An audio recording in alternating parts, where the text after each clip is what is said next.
Hello friends, welcome to my channel Das C class. इस वीडियो में हम सीखेंगे क्लास 9th के चैप्टर नंबर 3 और 4 के MCQs क्वेश्चंस। तो स्टार्ट करते हैं आज की वीडियो। फर्स्ट क्वेश्चन है, a linear equation in two variable has maximum. दो चर वाले रैखिक समीकरण में अधिकतम होता है।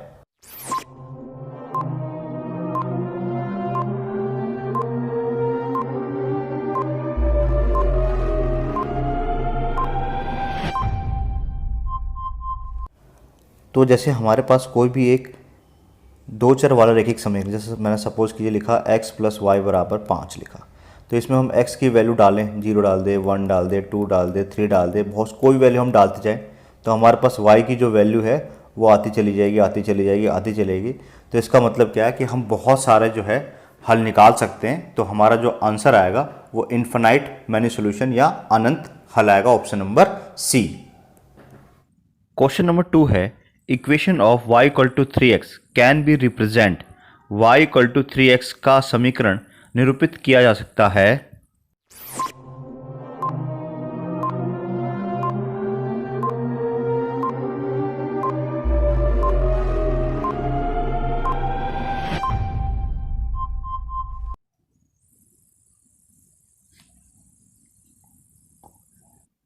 देखिए इस क्वेश्चन के अंदर हमारे पास जो इक्वेशन है y = क्या है, 3x है। ठीक, तो पहले यहाँ पे y लिखा है और बाद में यहाँ पे x लिखा है, जबकि एक्चुअल में क्या होता है कि x पहले होता है। ठीक, तो ये यानी कि ये 3a ये x वाला होगा और ये y वाला यानी कि यहाँ पे a होगा। तो x वाला यानी कि 3a, y होना चाहिए। तो इससे हमारा ऑप्शन नंबर क्या आ जाएगा, C आ जाएगा। क्वेश्चन नंबर 3 है, the perpendicular distance of the point k है -4, -3 from x axis is. x अक्ष से बिंदु -4, -3 की लंबवत दूरी है।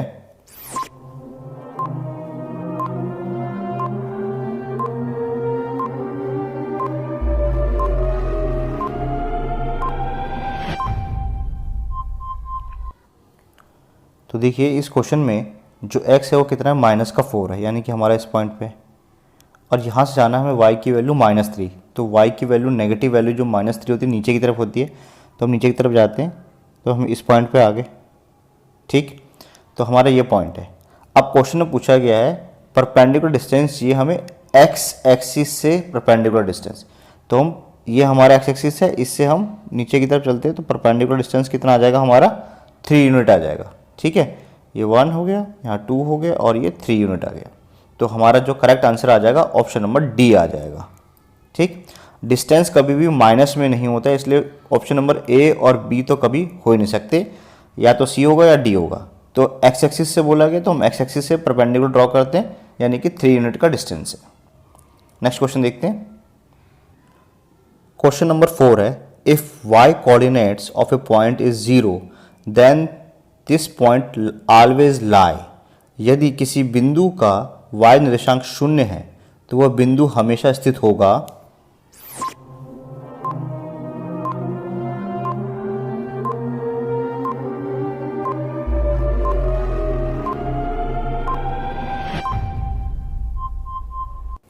तो देखिए यहाँ पर क्या लिखा हुआ है कि y कोऑर्डिनेट 0 है, हमारा जो y कोऑर्डिनेट 0 है और x की कोई वैल्यू होगी। ठीक है, तो x की वैल्यू होगी तो यानी कि वो हमारा हमेशा जो है कहीं ना कहीं x पॉइंट पे होगा। यहाँ हो सकता है, यहाँ हो सकता है, यहाँ हो सकता है, यहाँ हो सकता है, कहीं भी हो सकता है, लेकिन वो रहेगा ही x एक्सिस पे ही। तो यानी कि हमारा जो आंसर आ जाएगा ऑप्शन नंबर सी आ जाएगा। क्वेश्चन नंबर 5 है, पॉइंट -3, 5 लाइज इन द बिंदु -3, 5 स्थित है।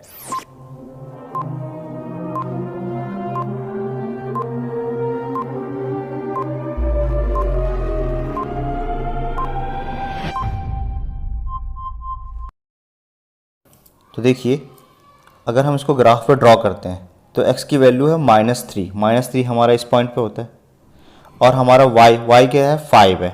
तो 5 कहाँ आएगा, ऊपर की तरफ, क्योंकि पॉजिटिव वैल्यू है। तो ऊपर की तरफ चलना शुरू करते हैं, हम इस पॉइंट पे आ गए। ठीक, तो ये कौन से क्वाड्रेंट में आ रहा है, ये हमारा सेकंड क्वाड्रेंट होता है। ठीक है, तो हमारा आंसर आ जाएगा सेकंड क्वाड्रेंट, द्वितीय चतुर्थांश। क्वेश्चन नंबर 6 है x equal to 0 represent the equation of. x equal to 0 के समीकरण को दर्शाता है।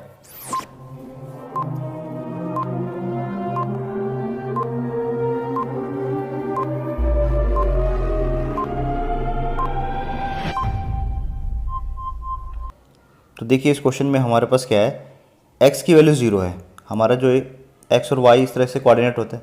अब इसकी वैल्यू 0 होगी, यानी कि कोई वैल्यू नहीं है, तो किसकी वैल्यू रहेगी, सिर्फ y की वैल्यू रहेगी।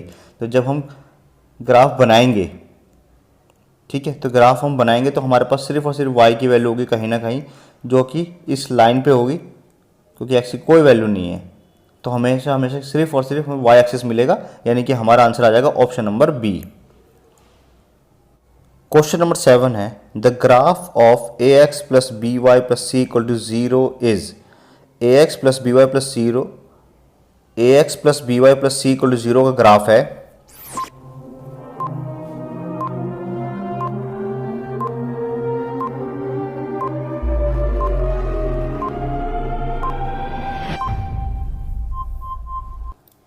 तो देखिए जब हमारे पास ax और बी वाई यानी कि दो वेरिएबल वाले जब ग्राफ होते हैं, वो कैसा भी हो सकता है।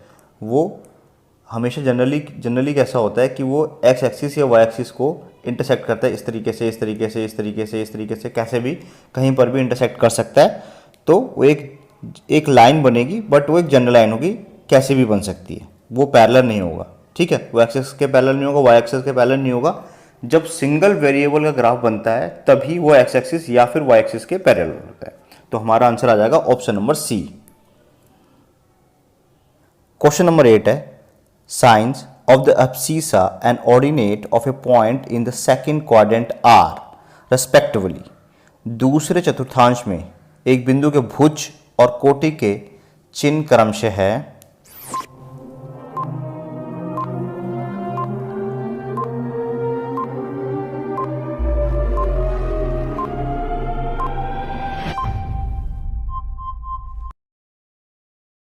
तो देखिए इस वाले में क्या होता है कि ये हमारा फर्स्ट क्वाड्रेंट है और ये हमारा सेकंड क्वाड्रेंट है। उसने बात करी है सेकंड क्वाड्रेंट की। सेकंड क्वाड्रेंट में ये हमारा एक्स है, इसकी वैल्यू कैसी होती है, नेगेटिव होती है। ठीक, और ये हमारा क्या है, वाई एक्सिस है, इसकी वैल्यू क्या है, पॉजिटिव होती है। ठीक, तो हमारा जो आंसर आ जाएगा माइनस प्लस, यानी कि option number B. Question number 9 है a point both of whose coordinates are negative will lie in. वह बिंदु स्थित होगा जिसके दोनों निर्देशांक ऋणात्मक है।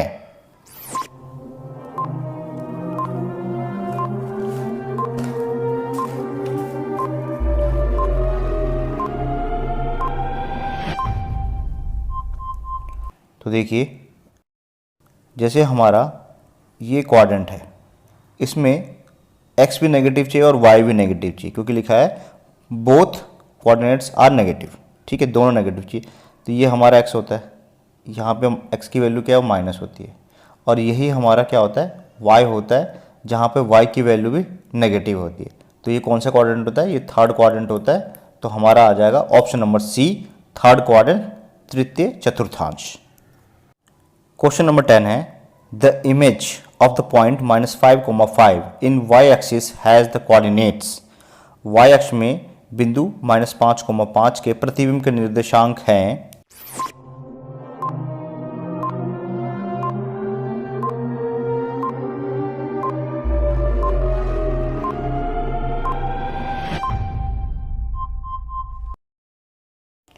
तो देखिए सबसे पहले हमारा जो पॉइंट है, x की वैल्यू -5 है, यानी कि यहाँ है। अब y की वैल्यू +5, ऊपर की तरफ चलते हैं, यानी कि हम इस पॉइंट पे आ गए। ठीक, ये हमारा पॉइंट है।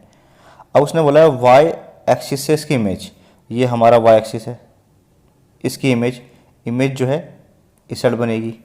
ठीक है, अगर ये सेट है तो इसकी इमेज बिल्कुल उतनी ही दूरी पे यहाँ बनेगी। तो यहाँ पे 5 यूनिट है, तो यहाँ भी 5 चलते हैं, यानी कि इस पॉइंट पे आ गया। और ये ऊपर में यहाँ पे, तो ये हमारा जो है फाइनल पॉइंट है जहाँ पे उसकी इमेज बन रही है। तो उसने पूछा है इमेज कहाँ पे बन रही है, जो कोऑर्डिनेट्स होंगे। तो यहाँ पे x की वैल्यू क्या है, +5 है, और y की वैल्यू भी इस क्वाड्रेंट में क्या है, +5 है, यानी कि 5,5 हमारा आंसर आ जाएगा option number C. Question number 11 है, if x equal to 1 and y equal to 1 is a solution of equation 9ax plus 12ay equal to 63, then the value of a is. यदि x बराबर 1 y बराबर 1 समीकरण का हल है तो a का मान है।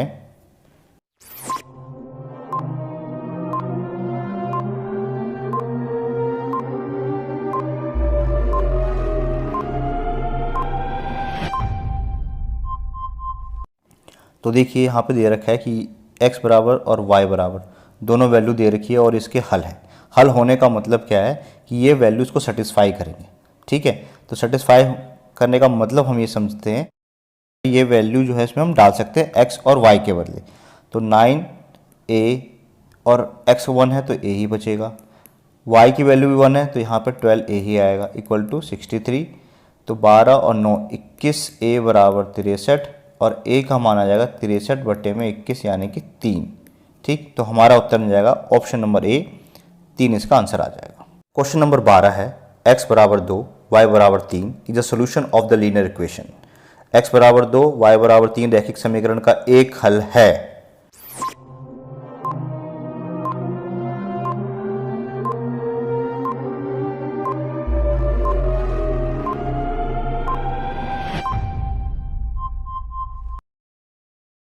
तो देखिए यहाँ पे हमारे पास x का मान दे रखा है, y का मान दे रखा है और हमें चेक करना पड़ेगा किसका हल आ रहा है। तो जैसे हम पहला इक्वेशन लेते हैं 2x प्लस वाई बराबर 8, x के बदले क्या डालेंगे हम 2 डालते हैं। तो 2 गुणा में 2 जमा का 3 और बराबर 8, ये 3 कहाँ से आया, y की वैल्यू है। तो 4 जमा 3 बराबर 8 यानी कि 7 बराबर 8 आ रहा है। दोनों बराबर नहीं आ रहे, इसका मतलब जो हमने 2 और 3 यूज़ किया है ये इसका तो समीकरण का आंसर नहीं है। सेकंड वाला इक्वेशन देखिए, x के बदले डालते 2 और y के बदले डालते 3।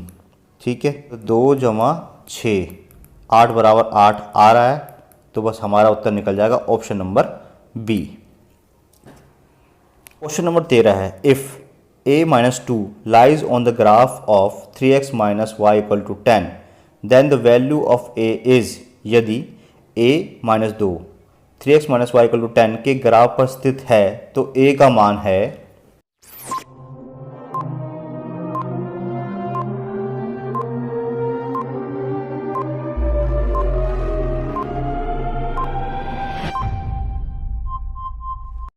तो देखिए ये इसके ग्राफ पे स्थित है। ग्राफ पे स्थित का मतलब क्या है, ये पॉइंट्स इसको सेटिस्फाई कर रहे हैं। तो ये हमारा x हो जाएगा और ये हमारा y हो जाएगा, यानी कि x की वैल्यू हमारा a है और y की वैल्यू माइनस का 2 है। इसमें डाल देते हैं 3x माइनस वाई बराबर 10। तो x के बदले तो हम a यूज़ करेंगे और y के बदले हम माइनस का 2 यूज़ करते हैं। तो 3a प्लस का 2 इक्वल टू 10। तो 3a इक्वल टू क्या हो जाएगा 10, ये माइनस का 2 हो गया उस साइड जाके। तो 3a इक्वल टू 8 और a का जो मान आ जाएगा 8/3 यानी कि option number B. Question number 14 है, the graph of y equal to x passes through the point. y बराबर x का आलेख बिंदु से होकर गुजरता है।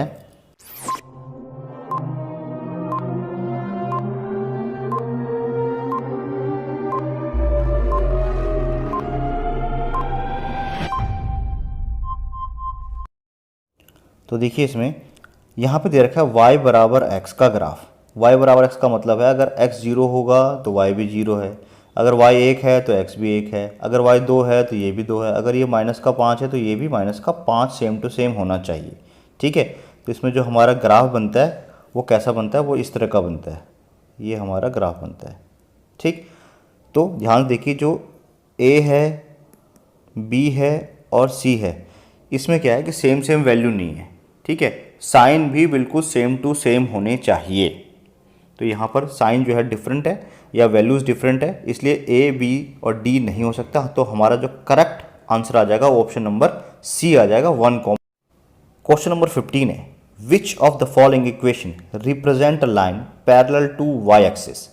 निम्नलिखित में से कौन सा समीकरण वाई एक्स के समांतर रेखा को निरूपित करता है।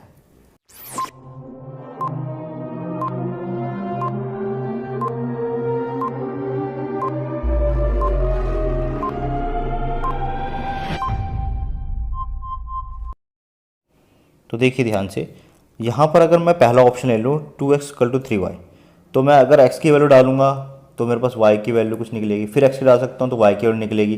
तो ये जो है पैरेलल नहीं आएगा, वो x y दोनों लाइन को कट करेगा, तो ये तो मेरा हो ही नहीं सकता। अगर मैं ये ले लूँ 2y बराबर 4, 2y बराबर 4 ले लूँ तो y का मान कितना आएगा, 2 आएगा। तो y बराबर अगर 2 ले लूँ तो ये आएगा मेरा इस पॉइंट पे। ठीक, अगर y बराबर 2 मैंने ले लिया तो ये लाइन कैसी आई है, ये आई है x एक्सिस के समांतर, जबकि इसने सवाल पूछा है y एक्सिस के समांतर, y एक्सिस के पैरेलल होना चाहिए, तो ये नहीं हो सकता। तो हमारा जो करेक्ट आंसर आएगा वो ऑप्शन नंबर सी आएगा। कि देखिए हमारा जो सवाल है 2x इक्वल टू 4, तो x बराबर कितना आएगा, 2 आएगा। x का मान देखिए 2 इस पॉइंट पे आता है, तो लाइन जो है अगर जाएगी तो इस तरीके से जाएगी, यानी कि वो y एक्स के समांतर है। वो कहीं भी हो सकती है, इसके यहाँ पे यहाँ पे यहाँ पे कहीं पर भी हम खींचेंगे तभी वो y एक्स के समांतर होगी। और y एक्स के समांतर होने का मतलब है वो है x एक्सिस को किसी पॉइंट पे कट कर रही होगी। ठीक है, तो हमारा जो करेक्ट आंसर आएगा ऑप्शन नंबर सी आ जाएगा, 2x बराबर 4। क्वेश्चन नंबर 16 है, if 2k minus 1 k is a solution of the equation then k equal to, यदि 2k माइनस 1 k समीकरण का हल है तो k का मान है।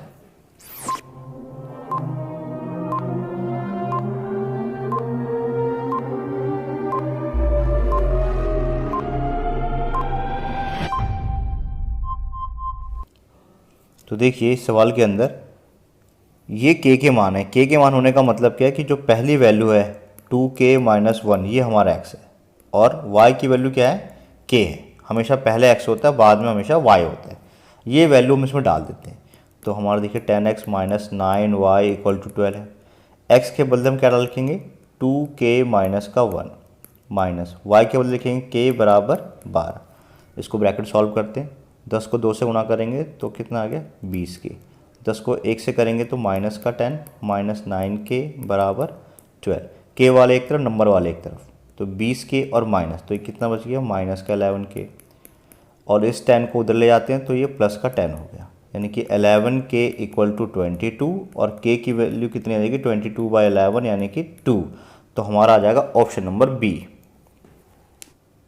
क्वेश्चन नंबर 17 है, x is greater than 0 and y is less than 0, then the point x, minus y lies इन।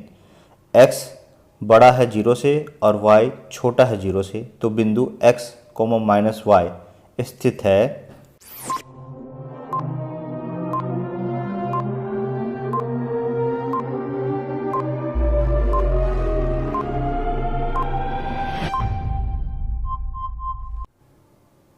देखिए x की वैल्यू 0 से बड़ी है, तो x की वैल्यू 0 से बड़ी कुछ भी हो सकती है, 2 हो सकती है, 3 हो सकती है, मान लेते हैं 2 या 2 मान लेते हैं। और y 0 से छोटा है, तो y 0 से छोटा मान लेते हैं माइनस का 1 है, तो x की वैल्यू 2 इस पॉइंट पे और y की वैल्यू -1 यानी कि इस पॉइंट पे। ये किस पॉइंट पे आया है, ये फोर्थ क्वाड्रेंट पे, यानी कि जो x की वैल्यू है वो पॉजिटिव है और y की वैल्यू नेगेटिव है। तो देखिए ये हमारी एक्स वाई लाइन है, इसकी वैल्यू पॉजिटिव है इस वाले क्वाड्रेंट में, ठीक है, और y की वैल्यू क्या है, नेगेटिव चाहिए, तो नेगेटिव हमारा फोर्थ क्वाड्रेंट में आ रहा है। तो हमारा जो आंसर आ जाएगा option number D, fourth quadrant, चतुर्थांश आ जाएगा। क्वेश्चन नंबर 18 है, पॉइंट 1, 1, 1, -1, -1, 1 एंड -1, -1 ये स्थित होंगे first quadrant, third quadrant, first and third quadrant, do not lie in same quadrant.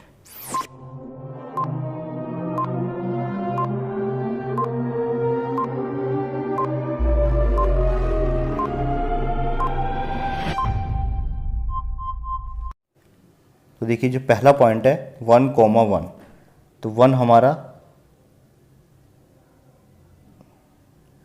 तो देखिए 1 x की वैल्यू 1 यहाँ है और y की वैल्यू पॉजिटिव 1 है, तो ऊपर की तरफ चलते हैं, यानी कि हम यहाँ से यहाँ तक आ गए।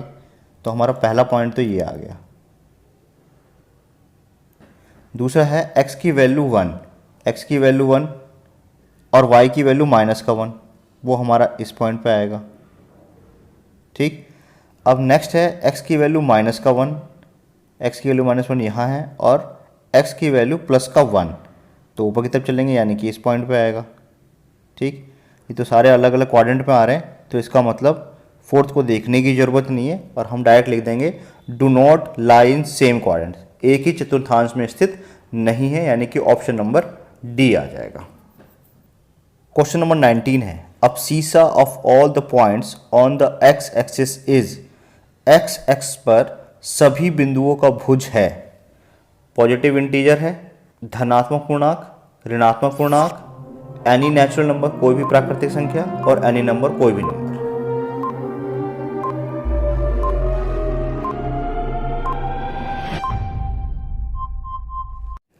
तो देखिए जैसे हमारे पास ये क्वाड्रेंट है एक्स एक्सिस और वाई एक्सिस, उसने बात करी एक्स एक्स पे, तो देखिए एक्स एक्सिस पे जितने भी नंबर्स होते हैं, क्योंकि नंबर लाइन पे तो कभी नंबर ख़त्म ही नहीं होते, चाहे इस तरफ चले जाए चाहे नेगेटिव साइड में चले जाए, तो कोई भी नंबर हो सकता है, वो 0 भी हो सकता है, वो 1 भी हो सकता है, वो हाफ भी हो सकता है, वो माइनस में भी हो सकता है, वो रूट में भी हो सकता है, तो कोई भी नंबर हो सकता है। हमारा आंसर आ जाएगा option number D, any numbers. Question number 20 है a linear equation in two variable x and y is of the form ax plus by plus c equal to 0 where दो चर x और y में एक रैखिक समीकरण के रूप में होता है, जहां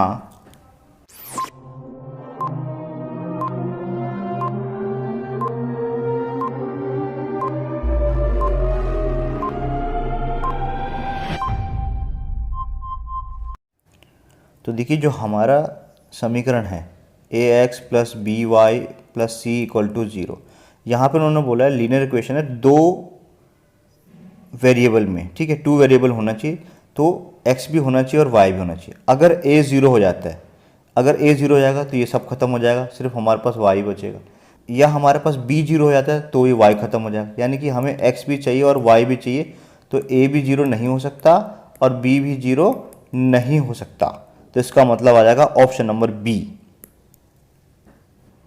क्वेश्चन नंबर 21 है cost of permanent marker x exceed twice the cost of whiteboard marker y by ₹10. This statement can be expressed as linear equation. स्थायी मार्कर की लागत व्हाइट बोर्ड मार्कर y की लागत से दोगुने से 10 अधिक है। इस कथन को रैखिक समीकरण के रूप में व्यक्त किया जा सकता है।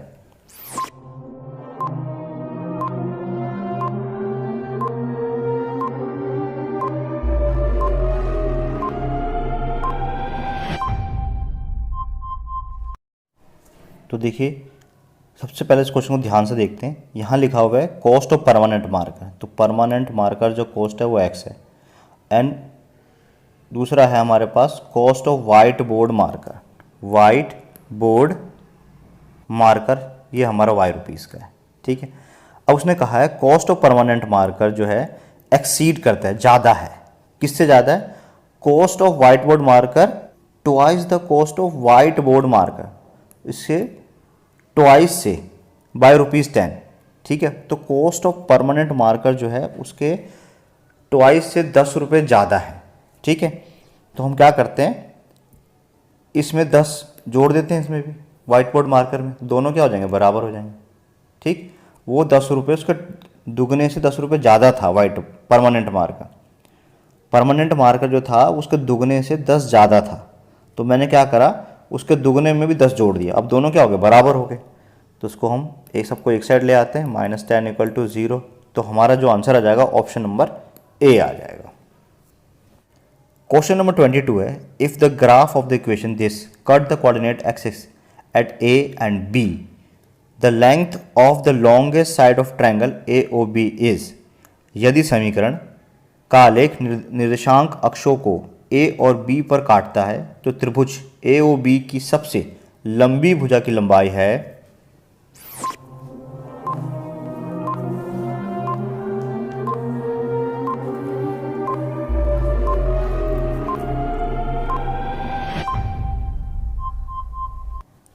तो देखिए जैसे हमारे पास ये एक समीकरण है 4x + 3y = 12। अगर मैं x के बदले 0 डालूंगा तो क्या होगा, 0 + 3y = y बराबर 12, तो y का मान कितना आ जाएगा, 4 आ जाएगा, ठीक है। जब मेरा x 0 है तो y का मान मेरा 4 आ रहा है, पहली चीज़। अब मैंने y की वैल्यू 0 डाल दी, ठीक है, तो 4x जमा 3, ये सब जीरो हो जाएगा, y के लिए जीरो डालने पे सब जीरो हो जाएगा, बराबर 12। तो 4x बराबर 12 है और x का मान कितना आ जाएगा 12/4 यानी कि 3। तो मेरे पास x की वैल्यू 3 आ रही है।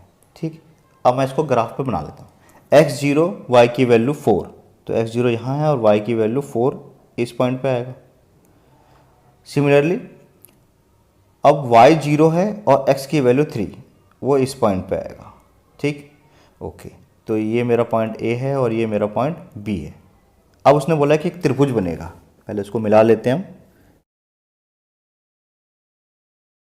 अब ये जो त्रिभुज बन रहा है, ठीक, और ये हमारा O है, ये राइट एंगल ट्रायंगल है, ये राइट एंगल ट्रायंगल, इसमें हम पाइथागोरस थ्योरम लगा सकते हैं। तो पाइथागोरस के लिए देखिए O से लेकर A तक ये लंबाई कितनी है, ये लंबाई है हमारी 4, है ना, 0 से लेकर 4 तक। और यहाँ से यहाँ तक ये कितना लंबा है, ये 3 है, इसकी लेंथ 3 निकलेगी। तो पाइथागोरस थ्योरम लगाते हैं, तो क्या हो जाएगा, AB का स्क्वायर इक्वल हो जाएगा AO का स्क्वायर प्लस OB का स्क्वायर। ठीक, तो ये हो जाएगा 4 का स्क्वायर प्लस 3 का स्क्वायर, 16 प्लस 9 25 होता है। तो हमारी जो वैल्यू कितनी आ जाएगी, √25 यानी कि 5 हमारा आंसर आ जाएगा, option number C. Question number 23 है, इफ O 0 0, A है 3,0, B है 3,4 एंड C है 0,4 are the 4 given points, then the figure OABC is a. ये हमारे पास 4 निर्देशांक दे रखे हैं, तो इससे कौन सी आकृति बनेगी ये हमें पता लगाना है।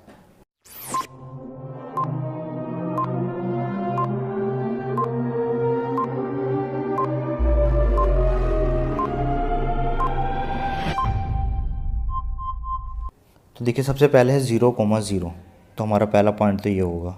दूसरा है x की वैल्यू 3 और y की वैल्यू 0, तो दूसरा पॉइंट हमारे यहाँ पे होगा। x की वैल्यू 3 है और y की वैल्यू 4 है, तो x की वैल्यू 3 और y की वैल्यू 4 ऊपर की तरफ चलते हैं क्योंकि पॉजिटिव वैल्यू है, यानी कि ये पॉइंट आएगा। ठीक है, ये 0 है, ये a है और ये b है। c के पॉइंट देखिए 0,4, x की वैल्यू 0 और y की वैल्यू 4, पॉजिटिव वैल्यू है तो ऊपर की तरफ चलते हैं, यानी कि इस पॉइंट पे आएगा। ठीक, तो एक्चुअल में हमारे पास ये एक फिगर बनेगी। और ये कैसी फिगर बन रही है, देखिए ट्रेपीजियम तो नहीं है, ठीक है, और रोम्बस भी नहीं है क्योंकि रोम्बस में चारों साइड इक्वल होते हैं। तो यहाँ से ये 3 है और यहाँ से ऊपर में 4 है, ये भी 4 है और ये भी 3 है, तो क्या बन रहा है, ये रेक्टेंगल बन रहा है। तो हमारा जो आंसर आ जाएगा ऑप्शन नंबर सी आ जाएगा। क्वेश्चन नंबर 24 है, the graph of 2x + 3y = 6 is a line which meet the y axis at the point. 2x जमा 3y बराबर 6 का आलेख एक ऐसी रेखा है जो y अक्ष को बिंदु पर मिलती है।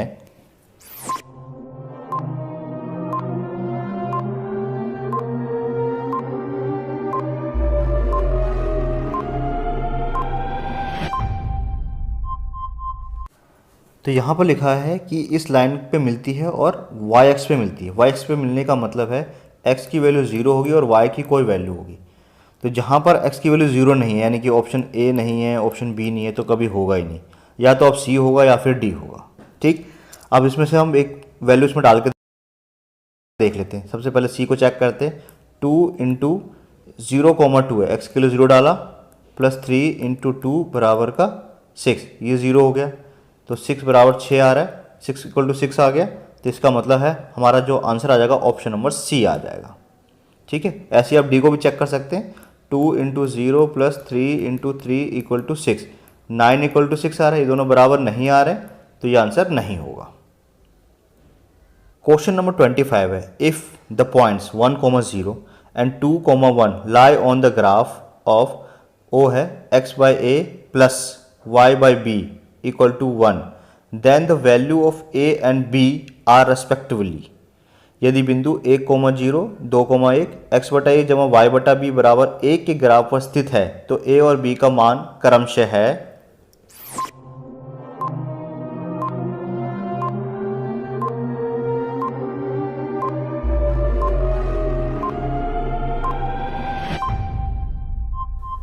यहाँ पर दिखा है कि ये पॉइंट और ये पॉइंट इस पे लाई करते हैं, इस ग्राफ पर है। ठीक है, तो हम क्या करते हैं, एक्स बाई ए है plus y by b equal to 1 है, इसमें ये वैल्यू डाल देते हैं 1,0। तो एक्स के बदले पहले 1 डाल दिए, हमारा एक्स की वैल्यू होती है, हमारी वाई की वैल्यू होती है। तो 1 by a plus 0 by b equal to 1, ये 0 बाई बी तो पूरा ख़त्म हो गया, यानी कि हमारे पास क्या बचा 1 बाई इक्वल टू 1, और क्रॉस मल्टीप्लाई करें तो ए का मान क्या आ जाएगा, 1 आ जाएगा। ठीक है, तो एक इसमें भी है, एक इसमें भी है, तो ये दोनों तो हमारे आंसर होंगे नहीं होंगे। अब हम बी निकाल लेते हैं। बी निकालने के लिए क्या करते हैं, दूसरी वैल्यू यूज़ कर लेते हैं। तो x बाई ए प्लस का y बाई बी बराबर 1 है, इस पर हम यूज़ करते हैं 2,1। ठीक है, क्योंकि ये पॉइंट भी इस पर लाई करते हैं तो सेटिस्फाई करेंगे। तो x बाई, ये a है, x बाई ए, तो x के बदले लिखते 2 बटे में a जमा y हमारा 1 है बटे में b बराबर 1। अब हमारे पास a का मान दे रखा 1, तो 2 बटे में 1 जमा 1 बटे में b बराबर बराबर 1 आ गया। तो हमारे पास 1 बटे में b क्या आ गया, 1 माइनस का 2, यानी कि b बराबर माइनस का 1 आ जाएगा। तो हमारा जो आंसर आएगा ऑप्शन नंबर b आ जाएगा, जहाँ a का मान हमारा 1 निकला है और b का मान जो है हमारा माइनस का 1 निकला है। ऑप्शन नंबर b आ जाएगा इसका। तो ये वीडियो आपको कैसी लगी हमें कमेंट करके बताएं। अगर वीडियो अच्छी लगी तो उसको लाइक करें और चैनल को सब्सक्राइब करें। मिलते हैं अगले वीडियो में।